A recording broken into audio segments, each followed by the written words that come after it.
Es una jornada muy especial porque estamos en un mes muy especial y en una fecha sucedida hace 2 días nada más muy especial, como es un nuevo año del Libro de los Espíritus. Así que hemos elegido en esta jornada celebrar homenajeando al Libro de los Espíritus. Existen infinidad de formas de homenajearlo. Buscando en internet uno se da cuenta, cualquiera de ustedes lo podría percibir, desde análisis pormenorizados, puntos de vista, historia, sociohistoria, psicohistoria.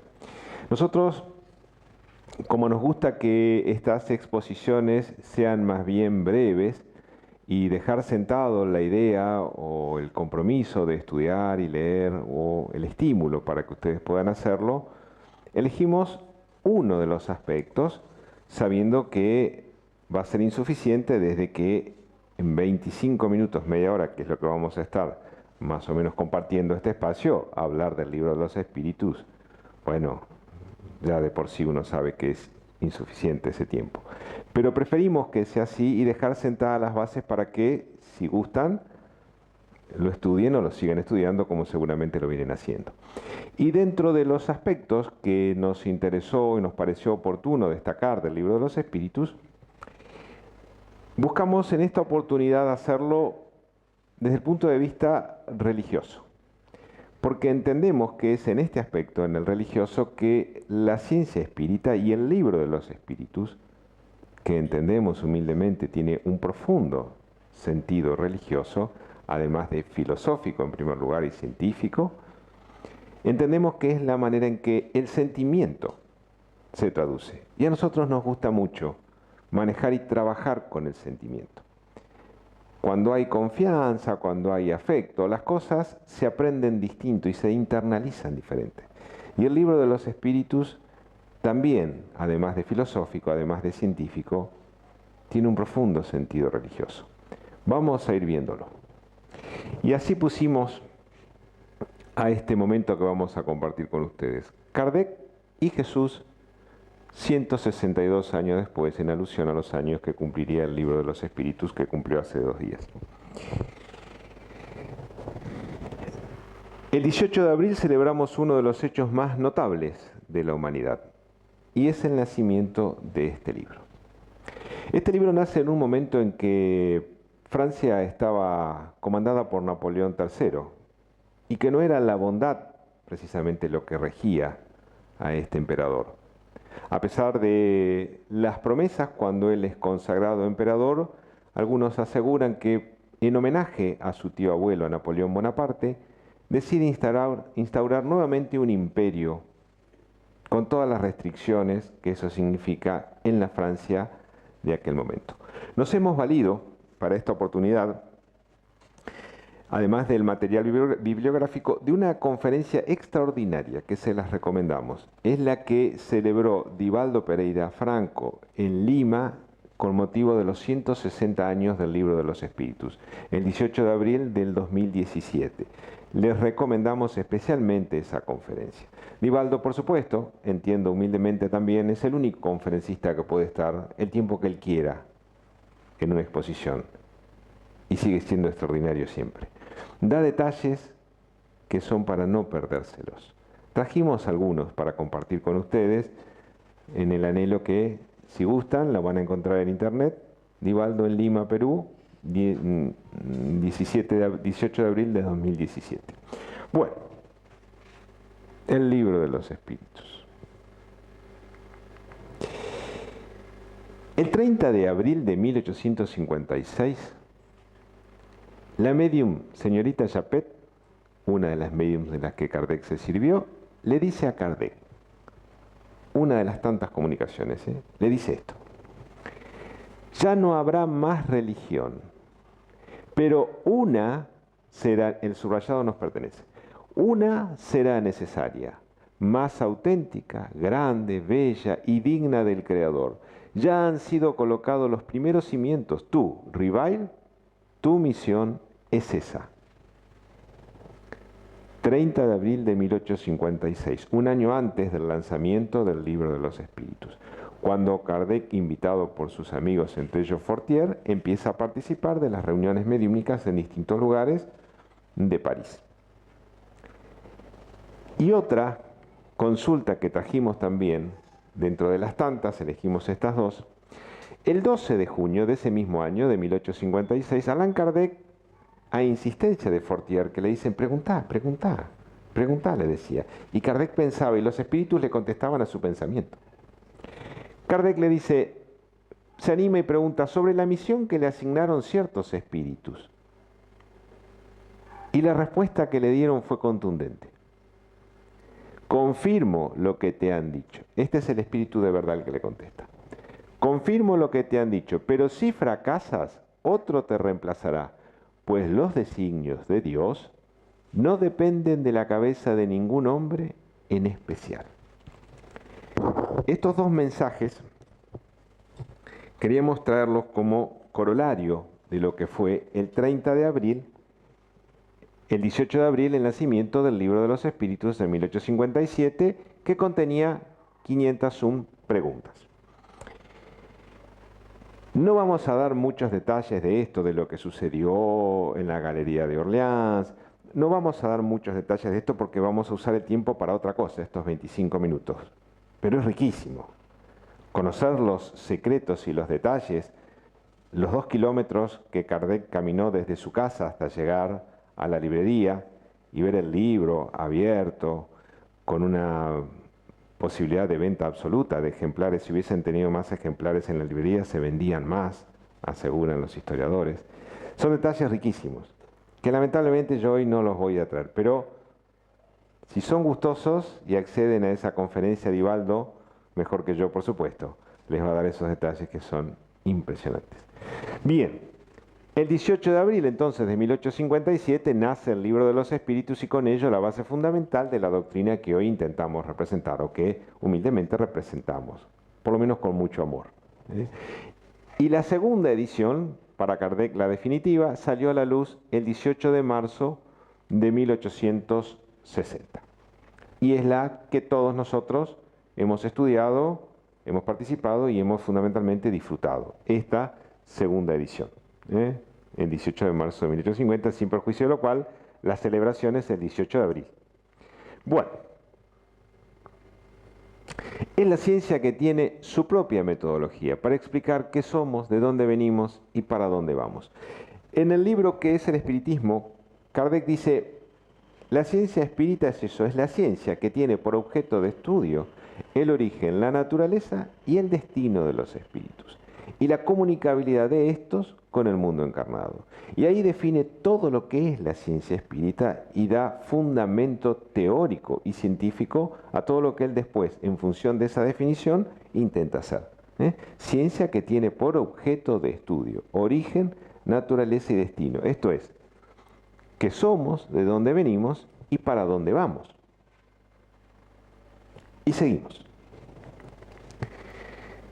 Kardec había pensado ponerle al libro el Evangelio de los Espíritus, pero los espíritus le aconsejaron que no, que le ponga el Libro de los Espíritus, en respeto al Evangelio de Jesús. Los mismos espíritus le dijeron, ponele este otro nombre. Inicia Kardec el presente libro con la definición de Dios. A diferencia de todo lo que sucedía en aquel entonces, esto me está tirando cada vez que yo muevo el cuello. A ver si ahí puedo, ahí sí. A diferencia de lo que sucedía con las definiciones materialistas y muchas definiciones religiosas que tratan de hacer de Dios un ser humano y por tanto preguntarse quién es Dios, Kardec da un giro notable para la interpretación y él dice, ¿qué es Dios? Preguntemos, ¿qué es Dios? Para que los espíritus puedan contestar, inteligencia suprema, causa primera de todas las cosas. Y con esto deja enmarcado que Dios no es ese hombre que estaban buscando. Dios es una inteligencia suprema, es causa primera, o es causa y efecto a la vez. Y sigue. Demuestra en las primeras 16 preguntas y respuestas cómo la idea de Dios está íncita en el hombre Y por si algo, y si algo faltaba a estas 16 preguntas, en la cuestión 621 del libro de los espíritus, él le pregunta a los espíritus, ¿dónde está inscrita la ley de Dios? Y ellos le dicen en la conciencia, además de estas 16 preguntas. Y en la pregunta número 4 da las pruebas de la existencia de Dios, rompiendo toda idea del materialismo, del Big Bang y toda esta historia. Está muy bueno para leerlo en detalle. ¿Cómo nos damos cuenta que la idea está íncita en el hombre? Hace algunos años en la Sociedad Espírita Te Perdono, la que representamos también, además de esta casa, en el estudio sistemático de la doctrina espírita, en el nivel 1, preguntábamos si podían entender la idea de Dios. Y hubo una respuesta que me acompañó desde aquel momento, que la voy a compartir y tantas veces puedo, la comparto no solo con los compañeros de los cursos, sino con el público en general. Y esta compañera decía, mira, si yo quiero pensar a Dios, no sé qué pensar. Pero si yo me dispongo a sentir a Dios, me embarga una emoción que no te la puedo explicar. ¿Está mal que yo me disponga a sentir a Dios? No, ¿cómo va a estar mal? Si a Dios hay que sentirlo. Porque la idea está íncita. Por eso los espíritus le dicen a Kardec, está inscripta en la conciencia. Es esa regla de conducta, esa regla de vida que nos va a ir marcando qué debemos y qué no debemos hacer. Es Dios mismo. Por eso está en la conciencia de cada uno. Por eso ella decía, si me dispongo a sentirlo, siento una emoción, me parece verla. Y un hecho muy característico, también, que me acompaña desde hace muchos años, vino a vernos a asistencia fraterna a nuestra casa una mujer que se presentó así conmigo. Tenía una serie de dificultades. Y me dice, mira, yo lo que quiero decirte, antes que nada, quiero decirte que yo no creo en Dios. No creo en Dios. Bueno, estás en tu derecho. Estás en tu derecho. De todos modos, creas o no creas en Dios, nosotros te vamos a brindar lo que esté a nuestro alcance. Si querés contarme.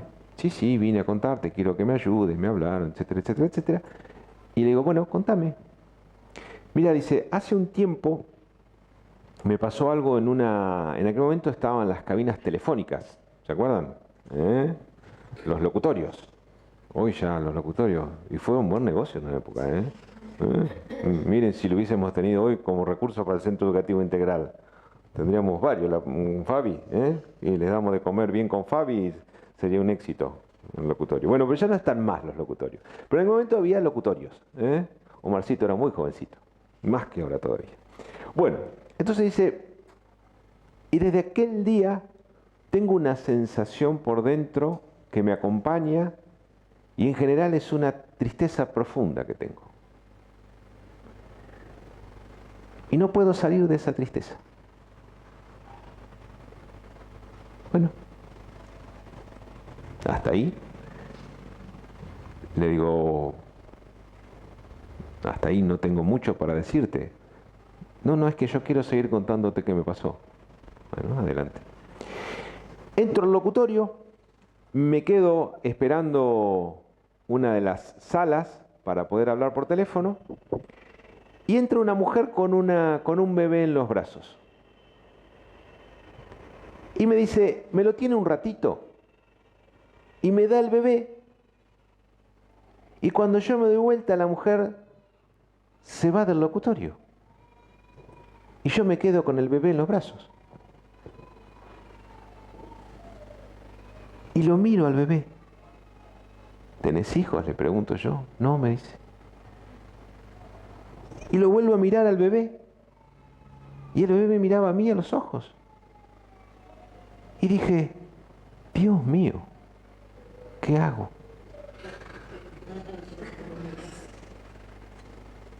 ¿Te das cuenta? La idea de Dios está íncita en vos, no lo niegues a Dios. No pierdas el tiempo negándolo a Dios. Naciste con la idea de Dios. Por eso te hiciste esa pregunta. Si vos sos capaz de seguir sintiendo a Dios, esa tristeza va a desaparecer. ¿Sabes una cosa? Me dice. Ni bien te lo conté, desapareció la tristeza. Yo no hice nada, claro está. Solamente escucharte. Porque la idea de Dios está íncita. Es como esa mujer de nivel 1, de nivel 1. Si lo pienso, no sé qué pensar de Dios, pero si me dispongo a sentirlo, me embarga una emoción. Y esta mujer con el bebé en los brazos dijo, Dios mío, ¿qué hago? Por supuesto que le pregunté qué hizo. Terminó en un juzgado, etcétera, etcétera, etcétera. Está íncita la idea de Dios. Por eso Kardec también hace tanto hincapié en el aspecto religioso del Libro de los Espíritus. A nosotros nos gusta mucho el aspecto religioso del Libro de los Espíritus también. Venimos bien, ¿sí? ¿Les gusta el tema? ¿Sí? ¿Les gusta? Está lindo, ¿no? A mí me gusta mucho. Bueno, el espiritismo en su verdadera esencia es la doctrina de Cristo. Miren este detalle, ¿eh? Jesús es el ser más biografiado de la historia, más de 500.000 biografías. Esto está en un estudio aparentemente en un lugar en los Estados Unidos que se dedica a investigar esto. Napoleón Bonaparte, por ejemplo, dicen que tenía más de 300.000 biografías escritas. Y Jesús es el ser más biografiado de la historia, más de 500.000 biografías. Películas y lo demás. Bueno. ¿Por qué el Libro de los Espíritus es la representación de Cristo? Vamos a ir viendo algunos puntos en común que tenemos con el cristianismo. Somos cristianos. Disfrutamos de ser cristianos. Nos hace bien, nos hace felices ser cristianos. Jesús dijo, es preciso nacer de nuevo para ver el reino de Dios. La reencarnación es base fundamental en el espiritismo. Hablamos de lo mismo, ¿verdad? Seguimos. Jesús nos encanta con las bienaventuranzas. Bienaventurados los pobres, bienaventurados los mansos, bienaventurados los pacíficos, bienaventurados los que tienen sed, etcétera, etcétera, etcétera. Y Kardec nos explica la ley de causas y efectos. No hay diferencia. Hablamos de lo mismo. Jesús dijo que en la casa del Padre hay muchas moradas. Eso dijo Jesús. El espiritismo dice que las muchas moradas son la pluralidad de los mundos habitados. No hay diferencia.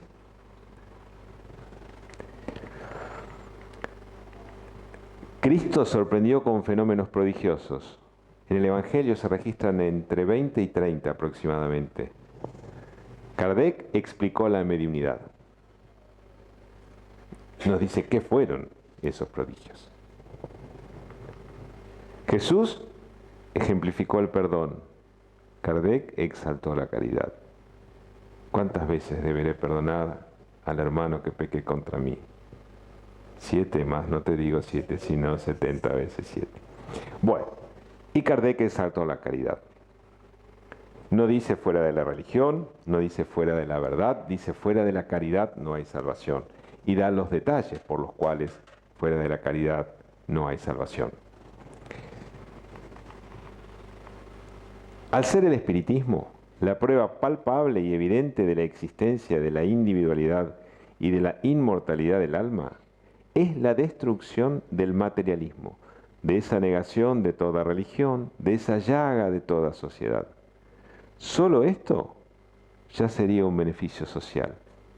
Con solo esto. Si solo el espiritismo fuera capaz de traducir esto, la inmortalidad del alma, solamente con esto, con que la humanidad comprendiera esto, con que pudiéramos impedir la divulgación materialista, que con la muerte se termina todo, ya esto es el beneficio social. Alcanzaría solo con esto, ni siquiera con todo lo que venimos hablando.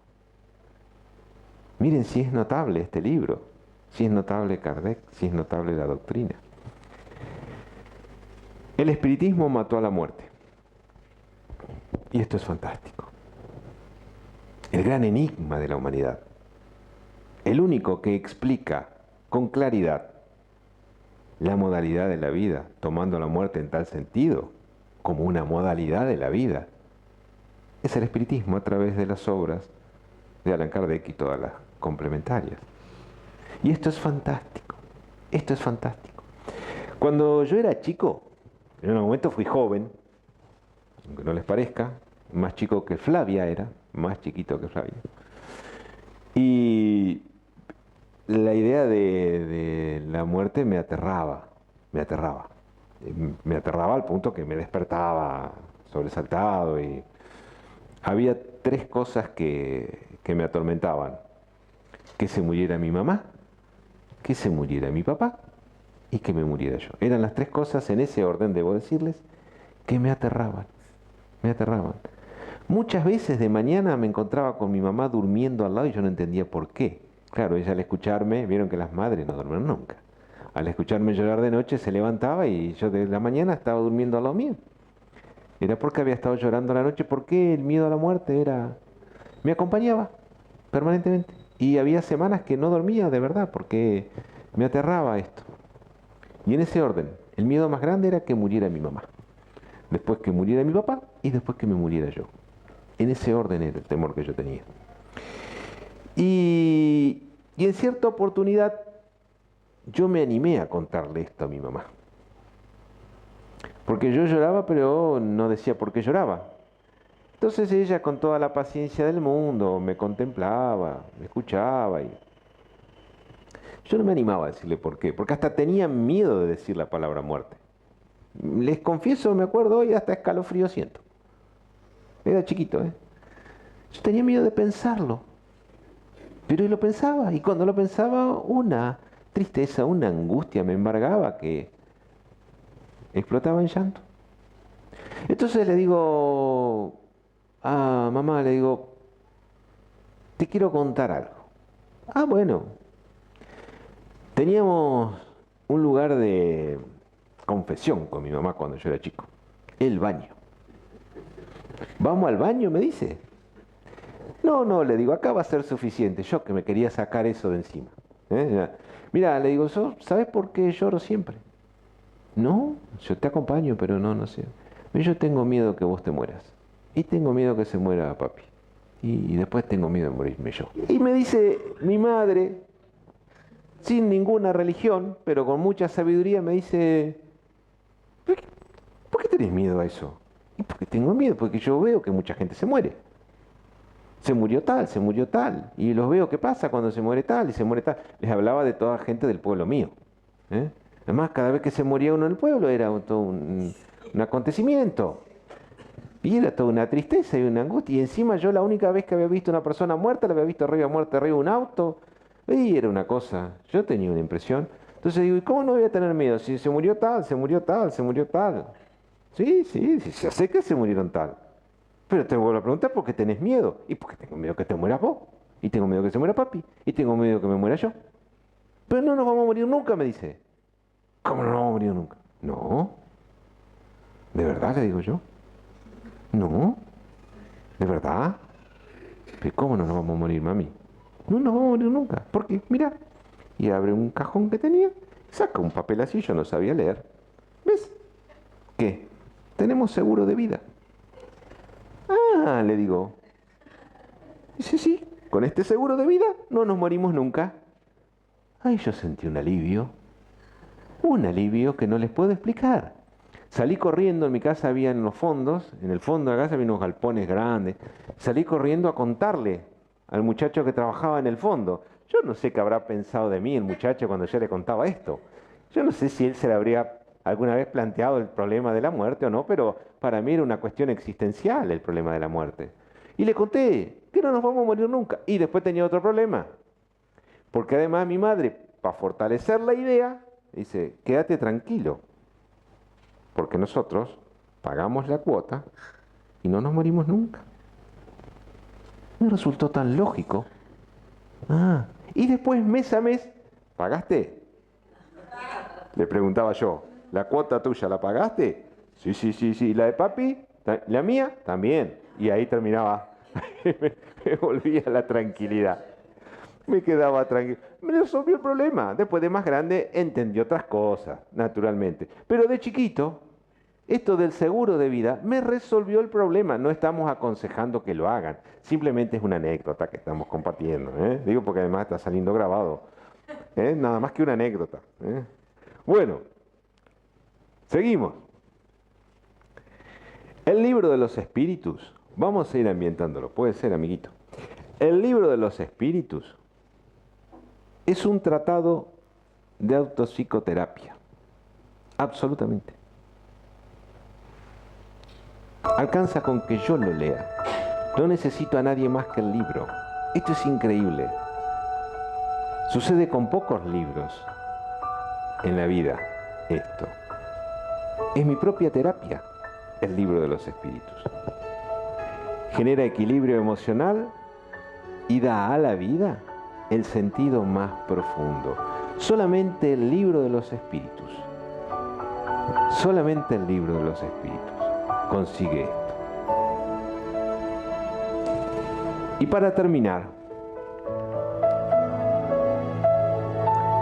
yo quiero contarles una pequeña historia. Era invierno en París y la ciudad luz estaba muy gris. Era un invierno muy frío, 1860 aproximadamente. Allan Kardec, sentado en uno de sus sillones de cuero, con la vista perdida en un ventanal, se debatía entre la obra, entre los inconvenientes, entre las dificultades. Quienes gustaban del libro reclamaban que no había cantidad de ejemplares suficiente. Quienes no gustaban del libro, los materialistas y el clero mismo, se encargaban de criticarlo, apedrearlo, maltratarlo, de todas las formas que fuera posible. Y él, sin recursos económicos suficientes para seguir adelante con la obra. Así se encontraba. De pronto, Amélie Baudet, su esposa, se presenta con un paquete y le dice: Hippolyte, ha llegado para vos esta encomienda. Él toma el paquete, lo abre y encuentra dentro del paquete un libro de tapa de cuero ruso, verde, con letras en oro que decía: El libro de los espíritus, Allan Kardec. Adentro del libro, una frase que decía: Este libro salvó mi vida. Y había un sobre con una carta. En el sobre con la carta decía: Señor Allan Kardec, acepte este libro mío como agradecimiento y obsequio. Verá, señor Kardec, yo soy encuadernador y tuve un trabajo muy bueno aquí en París. Vivía con mi esposa una felicidad idílica. Y de pronto enfermó. Subrepticia enfermedad en poco tiempo terminó con su vida. Y debo decirle, señor Kardec, con la mía también. No tenía sentido para mí la vida sin ella.